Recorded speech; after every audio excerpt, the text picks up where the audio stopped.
Sutra Teratai yang Menakjubkan, Bab 23, Aktivitas Lampau Bodhisattva by Sajaraja. Sivasyang Sutra Teratai episode 1843. Pada semua tanah Buddha, menciptakan benih sebab di dalam segala tindakan. Jasa kebajikan dari sifat hakiki adalah berlapis-lapis dan tak terbatas. Jasa kebajikan yang tiada habis-habisnya dilimpahkan kepada gudang kesadaran Alaya Wijnana. Pada semua tanah Buddha menciptakan benih sebab di dalam segala tindakan. Benih sebab akan menghasilkan buah akibat, kita menuruti ini untuk mengambil jalan. Bersungguh hati untuk memahami. Jasa kebajikan dari sifat hakiki adalah berlapis-lapis dan tak terbatas. Jasa kebajikan yang tiada habis-habisnya dilimpahkan kepada gudang kesadaran Alaya Wijnana. Kita perlu memahami sifat hakiki. Kita melatih diri tujuannya adalah untuk kembali pada sifat hakiki. Buddha memberitahu kita bahwa setiap orang pada dasarnya memiliki sifat Buddha. Jadi mengajar dan membimbing kita untuk melatih diri. Melatih diri adalah dengan menapaki jalan bodhisattva, sebuah siklus yang begitu sederhana. Ajaran Buddha adalah menapaki jalan bodhisattva. Menapaki jalan bodhisattva adalah masuk ke dalam kumpulan orang banyak. Lebih banyak memahami hal-hal dunia, tidak hanya memahami hal-hal dunia, juga melihat segala penderitaan di dunia. Karena demikianlah, Buddha melihat penderitaan di dunia. Di dunia, penderitaan adalah prinsip kebenaran yang paling mendasar. Prinsip kebenaran adalah dunialah yang paling menderita, yang maha sadar. Melihat dunia dipenuhi penderitaan dan banyak konflik. Oleh karena itu, beliau mengeksplorasi dan mencari pemahaman. Bagaimana datangnya penderitaan? Di mana akumulasi sebab penderitaan? Terakumulasi di dunia. Jadi bodhisattva masuk ke kerumunan orang banyak adalah untuk menelusuri apa sesungguhnya penderitaan di dunia. Bagaimana sumber penderitaan bisa terakumulasi? Jadi Buddha mengajarkan kita metode pelatihan diri. Masuk ke kerumunan orang banyak untuk melakukan penelitian. Benar. Beberapa dekade yang lalu, saya akan keluar setiap bulan. Saya keluar untuk melakukan survei ulang, melihat orang-orang yang menerima bantuan dari kita. Di seluruh Taiwan, sebenarnya Komite Ceci di seluruh Taiwan, apakah telah membantu memperbaiki kehidupan penerima bantuan kita? Setiap tempat yang saya kunjungi, saya akan ditemani komite. Kita akan mengunjungi keluarga penerima bantuan yang tidak mampu dan lihat kondisi mereka sebelum terima bantuan kita. Dan kondisi setelah menerima bantuan, apakah ada kemajuan. Kita mengunjungi setiap rumah dengan sangat teliti. Dan kita lakukan kunjungan seperti ini di setiap provinsi setiap bulan. Pada saat itu, setelah saya pulang, para dokter di rumah sakit akan bercerita kepada saya tentang kasus-kasus yang telah mereka tangani. Pasien-pasien mereka sebenarnya penyakitnya seperti apa? Pasien, bagaimana kondisi keluarga pasien? Bagaimana seharusnya kita merawat mereka? Butuh berapa biayanya? Bagaimana kita merawat seseorang? Saya akan memberitahu dokter bahwa kemiskinan menyebabkan penyakit dan penyakit menyebabkan kemiskinan. Ada orang yang berduit, kondisi ekonominya menengah, agak lumayan. Jika ada salah satu anggota keluarganya sakit, maka perlu diobati. Pengobatan waktu itu belum ada asuransi kesehatan. Berobat perlu uang. Penyakit ringan, jika tidak ada uang untuk berobat, maka penyakit ringan akan menjadi penyakit berat, sehingga akan membebankan seluruh keluarga. Orang yang memiliki tanah akan menjual tanahnya. Yang memiliki rumah akan menjual rumah. Tanah dan rumah dijual demi mengobati penyakit. Jika yang jatuh adalah tulang punggung keluarga, tidak hanya tidak bisa kerja cari uang, masih harus jual untuk rumah dan tanah, dan jatuh menjadi miskin menderita. Kasus seperti ini sangat banyak terjadi pada saat ini. Jadi rumah sakit kita telah dibangun. Makna utama kita, tujuan kita adalah untuk menyayangi kehidupan dan melindungi kehidupan. Juga karena adanya kemiskinan dan penyakit yang tiada obatnya. Itulah sebabnya, di saat itu kita semua bekerja keras. Kita membangun rumah sakit untuk melayani orang miskin, sakit, dan menderita. Jika penyakit mereka bisa disembuhkan, tubuh mereka menjadi sehat. Mereka akan mampu menjalani hidup sendiri, mampu menanggung beban keluarganya. Maka dari itu, inilah tujuan didirikannya rumah sakit saat itu. Tentu saja, setelah rumah sakit didirikan, banyak tanggung jawab yang harus diemban. Intinya sekarang sudah ada asuransi kesehatan. Asuransi kesehatan. Meskipun berobat sudah ada asuransi kesehatan, masih ada obat-obatan yang lebih mahal yang harus dibayar sendiri. Tapi tetap saja, semua kehidupan itu sama. Ketika rumah sakit kita baru awal-awal dibangun, kita menerima banyak kasus sakit parah. Di rute Huatung, Hualien, dan Taitung, pasien seperti itu harus dirawat di ruang perawatan intensif ICU. Pada waktu itu ada dokter yang bertanya kepada saya, "Master, pasien ini sakitnya sangat parah, harus dirawat di ruang intensif, tapi mereka tidak mampu membayar. Harus bagaimana? Tidak ada caranya." Saya mengatakan, rawat di ruang ICU adalah sama, harus tinggal di ruang ICU. Dia mengatakan, 1 hari harus nambah berapa ratus dolar. Saat itu mau nambah $800. Saya mengatakan, $800 juga sama, melindungi kehidupan. Saat itu kalau mau tinggal lebih lama di ruang ICU, 1 hari biaya kamarnya mau tambah $800. Saat itu, saya mengatakan, jiwa kehidupan setara. Nyawa kehidupan tidak ternilai harganya. Asalkan bisa diobati, asalkan nyawa bisa diselamatkan, merawatnya dengan baik, yang seharusnya dikerjakan harus dikerjakan. Ini adalah masa awal. Masa awal ini juga sama mengatakan kita belajar Dharma Buddha. Buddha mengajarkan kita mau membangkitkan sifat hakiki kita. Membangkitkan sifat hakiki, belajar Dharma Buddha, masuk kerumunan masyarakat, melihat penderitaan dan penyakit di masyarakat. Kerumunan masyarakat sangat menderita, benar-benar menderita. Karena puluhan tahun lalu, jalan yang harusnya dijalani, saya sudah melewatinya. Tidak peduli apakah mendaki gunung, juga sudah pergi. Di bawah dusun juga dilewati. Tempat yang lebih miskin, saya juga sudah memasukinya. Rumah beratap jerami, miring sebelah, tidak bisa mengangkat kepala tegak masuk, masih harus membungkuk memasukinya. Demikian juga harus masuk melihatnya. Di pojok tembok, kuali diletakkan di atas tumpukan batu bata. Di bawahnya membakar ubi jalar. Ubi jalar yang telah dijamur kering. Di dalam kuali yang sedang direbus adalah akar ubi jalar. Saya pun masuk seperti biasa dan melihat mereka sedang memasak. Semuanya tanaman ubi jalar. Yang dimasak adalah akar ubi jalar. Kondisi seperti ini pernah saya saksikan. Jadi saya mengerti penderitaan di dunia. Sungguh menderita. Apalagi bagi orang yang sedang sakit, sungguh sangat menyedihkan. Penderitaan dan penyakit seperti ini dalam pandangan Buddhisme ini merupakan hasil dari sebab, kondisi, dan balasan.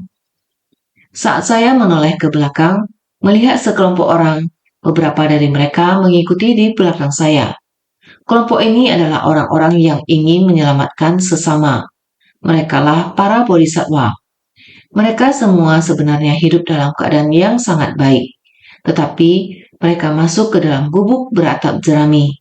Kehidupan seperti itu bagaimana bisa dijalani? Setelah keluar, saya memanggil mereka satu persatu untuk masuk dan melihat sendiri, agar mereka bisa melihat penderitaan dan menyadari betapa beruntungnya mereka. Dengan begitu, mereka lebih terdorong untuk bertekad dan membangkitkan sifat sejati mereka. Kalau tidak begitu, orang akan mengira bahwa dengan niat baik menolong orang, berbuat baik dapat dilakukan, bisa dilakukan. Betul, semua orang bisa melakukannya. Namun itu baru sebatas tindakan bisa melakukannya. Belum benar-benar masuk ke dalam batin. Harus benar-benar melihat kemiskinan dan penderitaan. Barulah rasa iba itu bisa muncul dari hati. Rasa kasih dan cinta seperti itu sering hanya diucapkan sebagai cinta, tetapi belum sampai pada tahap iba yang mendalam. Oleh karena itu, cinta mudah diucapkan, tetapi untuk benar-benar merasa iba itu tidak mudah. Maka perlu benar-benar masuk dan merasakan, memahami, agar tumbuh rasa belas kasih yang mendalam terhadap semua makhluk. Lihatlah, di mana ada terjadi bencana, disitulah relawan suci pergi melihat. Setelah melihat penderitaan, segera memeluk dengan kasih sayang dan menepuk lembut mereka. Mereka sangat terharu, melampiaskan kesedihan dan menangis. Bersandar di bahu relawan dan menangis. Air mata dan ingus mengalir sampai di tubuh relawan. Waktu itu di tahun 2003, saat kereta api Alisan terbalik, mengakibatkan banyak korban meninggal. Keluarga mereka datang untuk mengidentifikasi jenazah. Mereka menangis dan relawan suci menenangkan mereka. Dan keluarga-keluarga ini bersandar di bahu relawan. Satu demi satu, setelah relawan pulang, mereka mencuci pakaian mereka dan berbicara tentang bagaimana pakaian mereka bernoda air mata. Dari basah menjadi kering dan kembali menjadi basah. Satu demi satu, ketika pulang mencuci pakaian, kain di bagian bahu sangat lengket dan butuh banyak waktu untuk membersihkan, karena ada ingus dan lain-lain yang lengket di bahu baju relawan. Relawan menghibur mereka dan menawarkan bahu untuk bersandar, dan membiarkan mereka untuk melepaskan emosinya. Inilah bodhisattva. Bodhisattva muncul karena makhluk hidup yang menderita. Bagaimana cara menghibur makhluk hidup yang menderita? Dengan cara disayang dan dihibur. Hati kami sangat tidak rela meninggalkan bekas air mata di bahu mereka. Inilah yang dinamakan memanggul bakul beras dunia. Yakni seperti ini, membiarkan mereka melampiaskan penderitaan mereka. Apa yang dibutuhkan mereka? Kita berusaha memenuhi kebutuhan mereka. Untuk itulah harus memiliki tanggung jawab. Demikianlah bodhisattva mendampingi para makhluk. Ini merupakan panggilan dari dalam lubuk hatinya. Disebut jasa kebajikan dari sifat hakiki, bukan secara pasif. Ini adalah sifat Buddha yang pada hakikatnya dimiliki setiap orang. Setiap orang memiliki sifat Buddha. Kita manusia awam melatih diri untuk mencapai kebudaan harus dengan gigih menapaki jalan bodhisattva untuk mengakumulasi kebajikan. Secara perlahan-lahan dikumpulkan sedikit demi sedikit agar kebajikan itu dapat terakumulasi. Maka itu bodhisattva di dunia, dari kehidupan ke kehidupan, para Buddha yang berhasil mencapai kebudaan mempunyai kehidupan lampau dari kehidupan lampau. Menapaki jalan bodhisattva selama tak terhingga kehidupan. Selain menyelamatkan para makhluk, masih harus melatih diri di bidang pelatihan. Berlatih, memberi persembahan, menghormati, dan menghargai. Praktisi yang tidak punya rasa hormat, rasa menghargai, tidak bisa disebut memberi persembahan. Seperti anak, bagaimana dapat disebut berbakti yang sesungguhnya? Sebagai murid, bagaimana dapat disebut persembahan penghormatan yang sesungguhnya? Sebagai seorang anak, bagaimana dapat disebut berbakti yang dipenuhi rasa hormat? Jika kita tidak memiliki rasa hormat, tetapi mengatakan bahwa saya memelihara ayah dan ibu. Kata Confucius, memelihara babi, memelihara kerbau, memelihara kuda juga disebut memelihara. Jika memelihara ayah ibu, tanah disertai rasa hormat, dengan memelihara babi, kerbau, dan lain-lain, bukankah sama saja? Confucius juga sangat tegas dalam hal mendidik muridnya, yaitu harus hormat. Harus ada tata krama, menghormati dan menghargai ayah ibu. Ini juga sebagai persembahan kepada ayah dan ibu, bukan memelihara ayah dan ibu. Demikian juga umat Buddha memuja Buddha dan menghormati tiga permata. Juga harus memberi penghormatan yang tulus dari dalam hati. Ajaran Buddha adalah hendak mengajarkan dan membimbing. Mengajar dan membimbing para makhluk juga harus dimulai dari tata krama. Jadi juga menekankan pada formasi. jadi juga menekankan pada hormat. Saya bisa sering mengatakan bersyukur, menghormati, dan cinta kasih. Bersyukur atas asuhan orang tua di masa kecil, bersyukur pada guru yang tanpa henti terus meningkatkan jiwa kebijaksanaan kita. Sebagaimana jiwa kebijaksanaan kita, orang tua adalah orang tua seumur hidup, yaitu guru ajarkan kepada kita.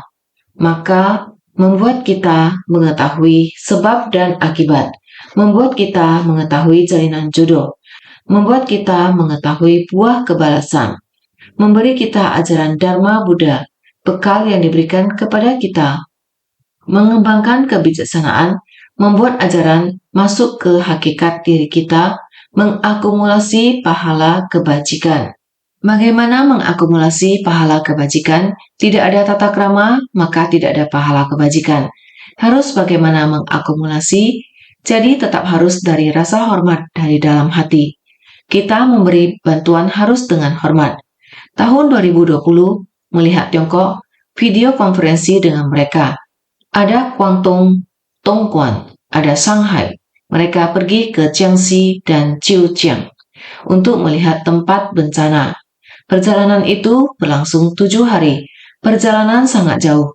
Mereka selama 7 hari mendampingi, mewariskan pengalaman untuk memberikan kepada para komite yang masih baru. Komite yang senior dari tempat yang jauh datang ke sana. Jiangxi mereka pergi mengajari mereka, mendampingi mereka memberi bantuan bencana.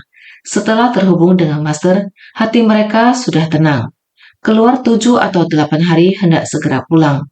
Setelah berpamitan melalui online, sudah pulang.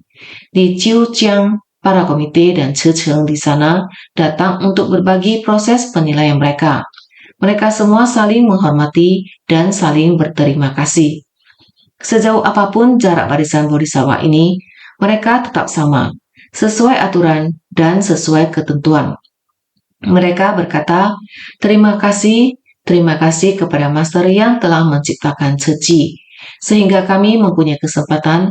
Terima kasih kepada komite senior yang telah membimbing kami, sehingga kami dapat mengerti tentang aturan kedisiplinan, mengerti aturan, bagaimana cara menilai kerusakan untuk memberi bantuan. Ini sama juga seperti mewariskan jiwa kebijaksanaan. Berbelas kasihan tanpa syarat dan mengasihani insan lain bagai terhadap diri sendiri. Seperti itu dapat dilakukan. Oleh karena itu, membangkitkan sifat hakikat di dalam batin kita disebut jasa kebajikan dan sifat hakiki. Jasa kebajikan dari sifat hakiki adalah berlapis-lapis dan tak terbatas. Selapis demi selapis, selapis demi selapis. Metode ini berarti Dharma itu sangat dalam, sehingga kita harus terus-menerus menggali lebih dalam. Maka dikatakan, cinta kasih adalah jurang tak berdasar. Cinta itu sangat dalam, juga sangat luas, dan abadi dari kehidupan ke kehidupan. Oleh karena itu dikatakan, berlapis-lapis dan tak terbatas. Kita harus memupuk pikiran penuh kasih ini. Lapis demi lapis, berlapis-lapis yang tak habis-habis. Inilah batin bodhisattva. Lalu kemana perginya jasa kebajikan yang tiada habis-habisnya ini? Dilimpahkan kepada gudang kesadaran Alaya Wisjana. Kita harus terus-menerus mengalirkan semua jasa kebajikan ini ke dalam batin kita yang terdalam. Dari kesadaran keenam, bersumbangsi dengan akar indera, objek indera dan niat pikiran, sampai ke kesadaran ketujuh. Setelah pergi dan kembali, kesan batin saat itu, kesan batin yang mendalam itu, masuk ke dalam gudang kesadaran kita. Saat kita melihat penderitaan dunia, rasa simpati dan empati itu perlahan-lahan menjadi bagian dari memori kesadaran kita. Masuk ke dalam kesadaran ketujuh kita, dalam kesadaran ketujuh kita yang terdalam, bukan hanya sekali saja. Oh, kesan batinnya sangat mendalam. Menyadari bahwa dapat membantu orang lain adalah satu nilai kehidupan. Ia terus-menerus berkali-kali menolong dan membantu orang lain. Dan dari sanalah arah hidupnya pun berubah. Dulu mungkin ia menikmati hidupnya sendiri. Tetapi sekarang ia mulai tersentuh oleh kondisi di luar dirinya sendiri, melihat penderitaan orang lain dan mulai mengubah sudut pandangnya. Ia mulai menyadari apa yang sebenarnya dimiliki dalam dan luar tubuh kita. Apa arti sejati dari yang kita miliki? Apa yang benar-benar kita miliki? Seberapa berharganya kehidupan kita? Untuk apakah kita menggunakan hidup ini? Dengan perlahan kita belajar dengan berbuat dan memperoleh kesadaran dari pembelajaran. Inilah jalan bodhisattva yang turun ke dunia. Berlapis-lapis dan tak terbatas. Jasa kebajikan yang tiada habis-habisnya dilimpahkan kepada gudang kesadaran Alaya Wisnana. Satu lapis demi satu lapis, semuanya terekam dalam gudang kesadaran kita. Secara alami, benih kebajikan itu disebut sebab, kita menyebutnya inti dari sebab. Inti dari benih, inti inilah, inti terdalam dari benih, telah masuk ke dalam gudang kesadaran kita. Inilah yang disebut masuk ke dalam gudang kesadaran. Jadi, pada semua tanah Buddha, menciptakan benih sebab di dalam segala tindakan. Di tanah Buddha, kita telah menanam inti dari benih, yaitu bagian paling halus dari benih. Pada semua tanah Buddha, kita berharap mencapai kebudaan. Aspirasi kita untuk berjalan di jalan bodhisattva telah tertanam sebagai benih kebudaan, di mana kita lebih memahami sifat tersadarkan. Jadi pada semua tanah Buddha, sifat tersadarkan kita telah diaktifkan. Menciptakan benih sebab di dalam segala tindakan. Kita dari satu tumbuh menjadi tak terhingga. Selama kesadaran kita diaktifkan, cinta ini sudah semestinya dari satu tumbuh menjadi tak terhingga. Sehingga disebut menciptakan benih sebab di dalam segala tindakan. Benih sebab akan menghasilkan buah akibat. Karena ada benih, barulah ada buah atau hasil. Benih baik secara alami menghasilkan buah baik. Jadi benih sebab akan menghasilkan buah akibat. Benih baik atau bajik, di mana membentuk jalinan jodoh baik akan menghasilkan buah baik. Jadi kita menuruti ini untuk mengambil jalan. Beginilah kita berjalan di jalan ini. Kita sendiri membuka jalan. Karena sudah ada jalan, kita sendiri harus mengaspalnya. Setelah diaspal, kita akan mulai secara bertahap memperluas jalan bodhisattva kita. Ini seharusnya menjadi prinsip kebenaran. Para bodhisattva terkasih, kita harus menganggap diri sendiri sebagai bodhisattva dan bersungguh hati. Naskah sebelumnya mengatakan, Buddha berkata pada bodhisattva Naksa Taraja San Kusumita Bisna, bagaimana menurut pendapatmu? Apakah bodhisattva Sarvatwapriyatarasana adalah seseorang yang lain? Ia adalah bodhisattva Vaisajaraja sekarang ini. Bab 23, aktivitas lampau bodhisattva Vaisajaraja.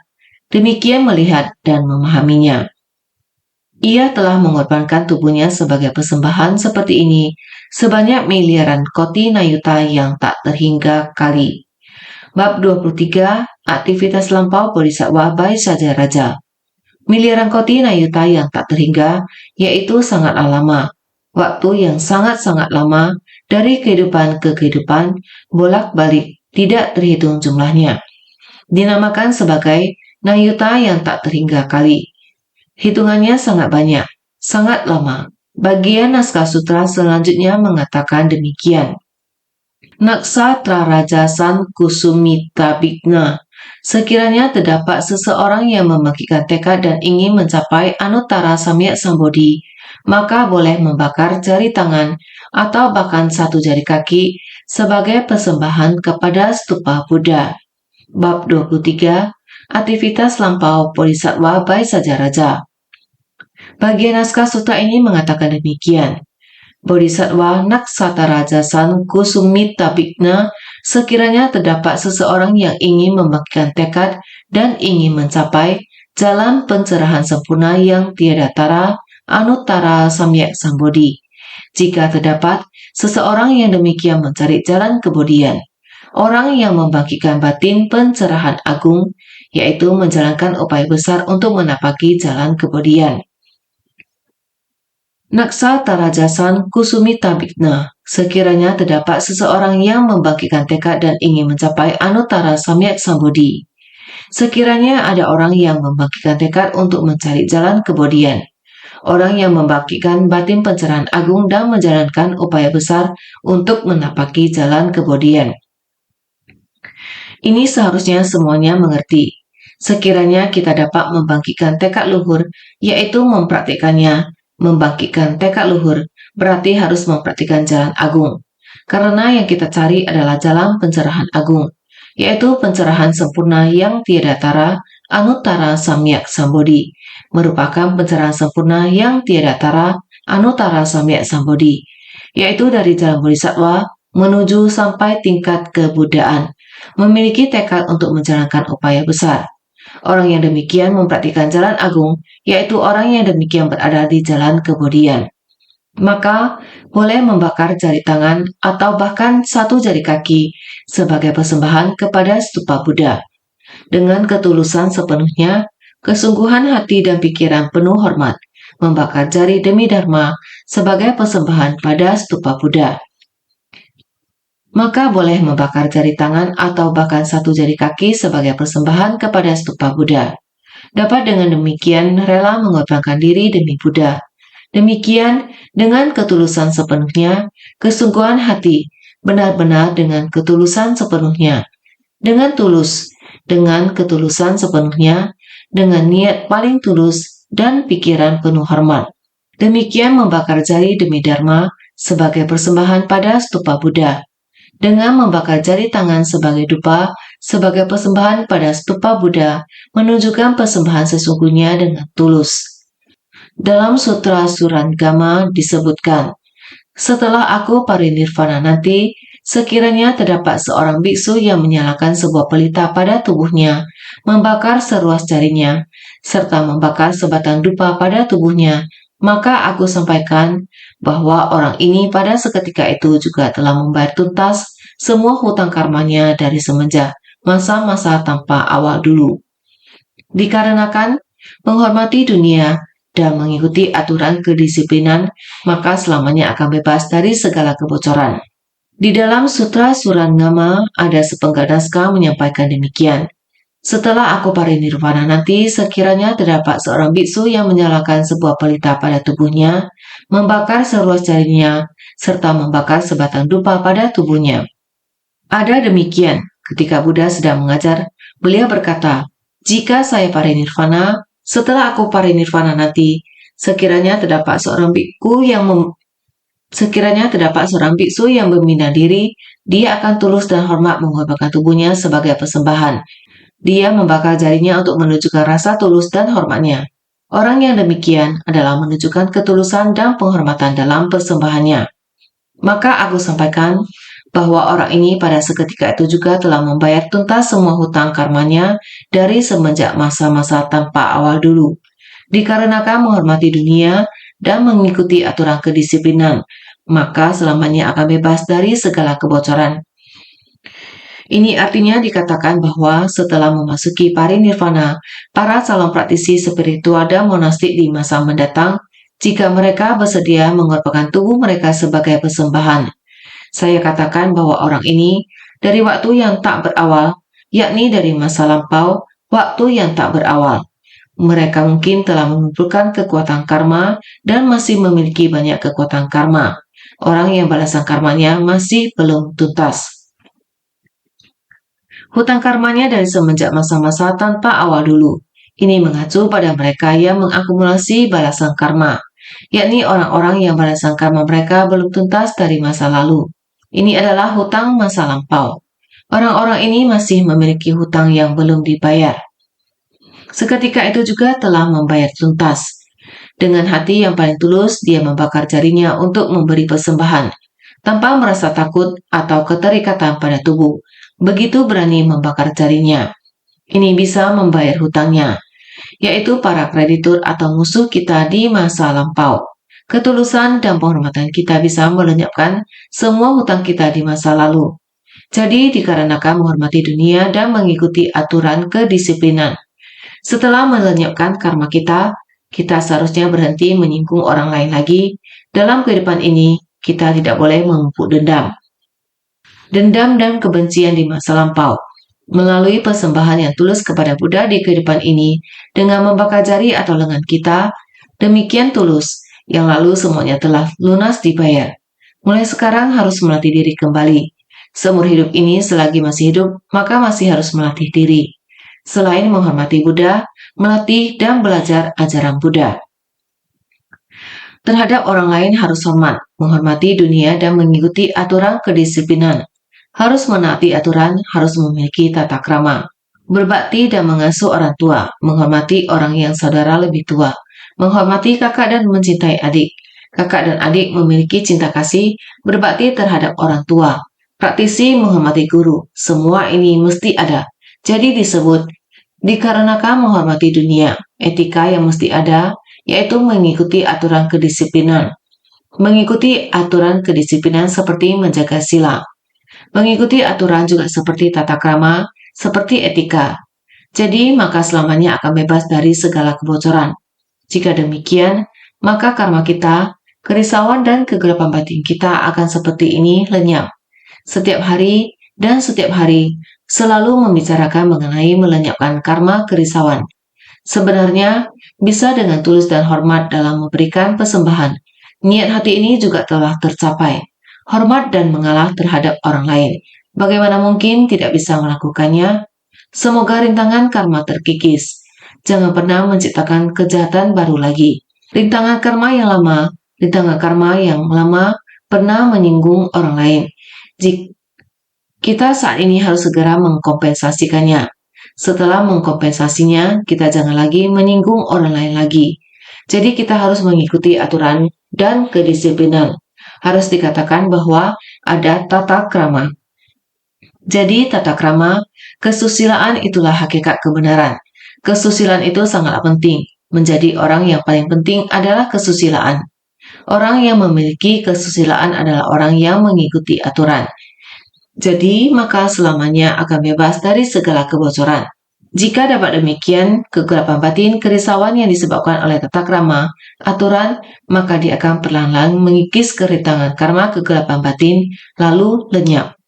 Di sini jari tangan dan jari kaki semuanya adalah persembahan tulus dari tubuh, menunjukkan pada praktisi yang belum mampu menghapus dua kemelekatan dalam kesadaran ke-6 dan kesadaran ke-7. Dua kesadaran ini masih saling terkait dengan faktor mental seperti keserakahan, kebencian, dan lainnya. Apabila bisa terkikis satu bagian, maka akan memperoleh satu bagian kebenaran sejati. Di sini, jari tangan dan jari kaki. Jari tangan, jari kaki, jari tangan, dan jari kaki semuanya adalah tubuh. Persembahan tubuh yang tulus. Kita harus sangat memahami hal ini. Namun sekarang sudah tidaklah demikian. Sekarang adalah untuk menunjukkan ketulusan kita. Bagaimana dengan tulus menghadapinya?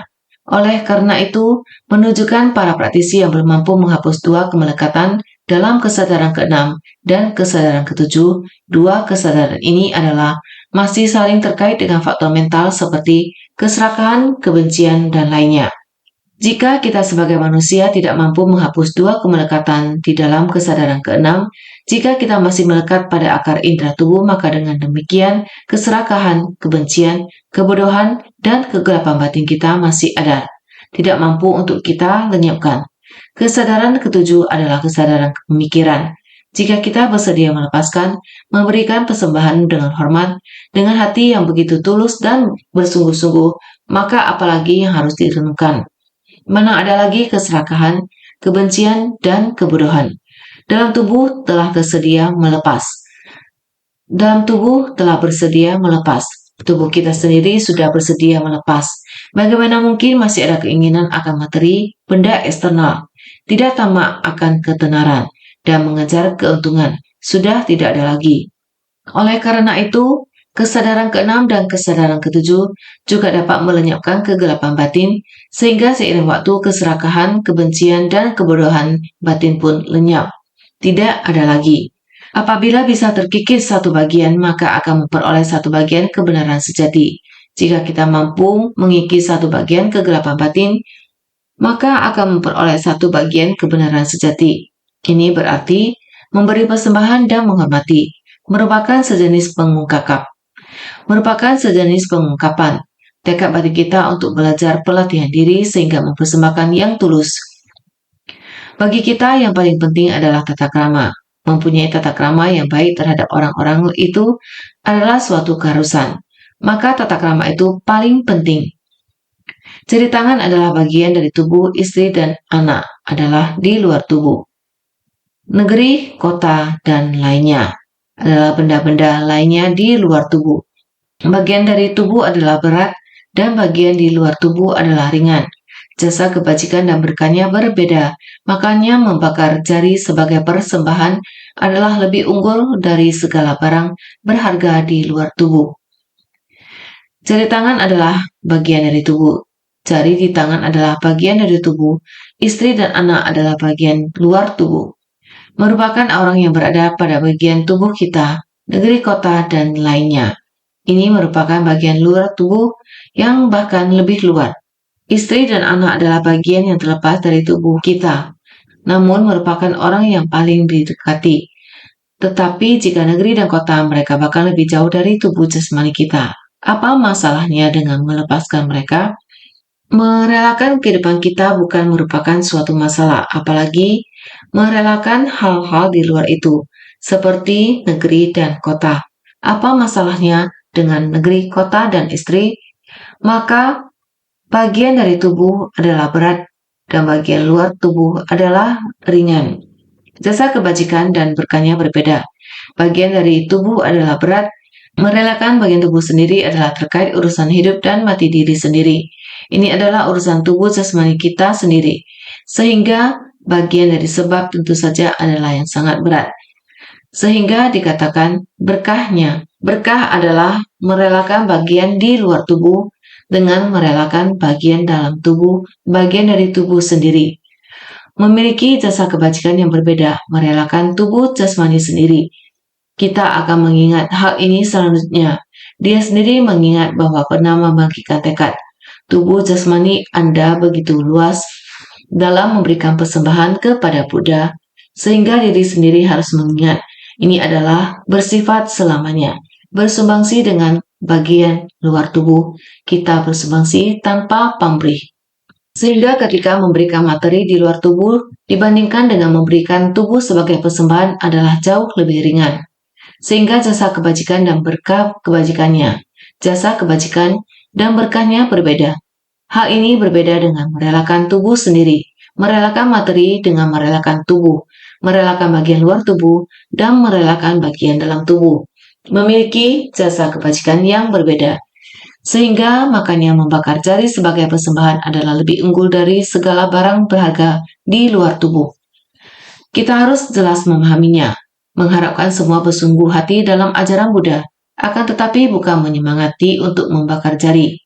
Ini hanya satu perumpamaan, membaktikan jiwa kehidupan selama hayat masih dikandung badan, mengabdikan jiwa raga hingga akhir hayat. Ini juga suatu perumpamaan. Rasa hormat ini, hati yang tulus membuat kita mengerti. Hati cinta kasih, dan hati menyayangi. Perumpamaan dan tindakan yang sebenarnya masih saja tidak sama. Seperti yang tadi dikatakan, kita masuk ke tengah orang banyak benar-benar mengasihi. Bagaimana mendekatinya? Ini tidak sama. Cinta kasih hanya memberinya barang, ini dinamakan berdana. Kamu jalan ke depannya, memberi hormat, menghiburnya sejenak, juga sama adalah berdana, ataupun menyayanginya. Menghiburnya, memberinya barang, ini juga berdana. Memberikan perasaan yang tidak sama pada orang, singkat kata, hendak menyampaikan ketulusan kita. Sehingga niat cinta kasih dan ketulusan semua orang dari kita mulainya dalam tindakan kita disampaikan keluar, sehingga kita harus senantiasa bersungguh hati.